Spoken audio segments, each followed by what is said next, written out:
Oui, alors comme chaque année, bien sûr, on s'apprête à autoriser l'ouverture d'un certain nombre de dimanches dans l'année. Alors là, on est sur 22% les dimanches sur toute une année. Alors, on pourrait se dire que ces ouvertures permettent aux commerçants de faire plus de chiffre d'affaires, comme lors des soldes, etc. Je ne reviendrai pas sur ce que vient de dire notre collègue. Moi, ce qui m'intéresse, c'est à quel prix.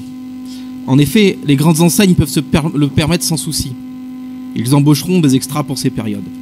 Mais les petits commerçants qui tiennent seuls ou en couple leur boutique devront travailler durant ces périodes, enchaînant des semaines parfois sans repos.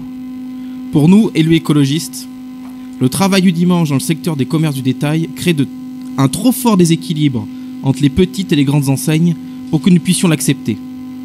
Sans compter que nous pensons que nous devons laisser du temps de repos aux commerçants. Je sais que vous me répondrez que vous avez consulté les commerçants pour organiser le calendrier des ouvertures dominicales. Et je vais reprendre ce que vous m'avez répondu l'année dernière. Pour vous, consulter les commerçants, c'est demander l'avis de l'association des commerçants Côte Saint-Étienne. Or, nous savons tous que cette association connaît de très gros déboires. En effet, dès novembre 2022, le groupe municipal écologiste vous demande des informations concernant cette association. Nous avons été obligés de saisir la commission d'accès aux documents administratifs pour obtenir les documents que nous attendons toujours. Encore une fois, l'opacité règne. Pour cacher quoi? Nous nous posons aujourd'hui la question, quand nous voyons dans la presse des chiffres ahurissants. Aujourd'hui, l'association a un déficit de plus de 74 000 €, alors qu'en 2020, elle avait un excédent de plus de 90 000 €. Je rappelle que la mairie a un représentant dans l'Assemblée Générale de l'association en la personne de Madame Lacour. De ce fait, comment avez-vous pu laisser partir à la dérive cette association en continuant de la subventionner?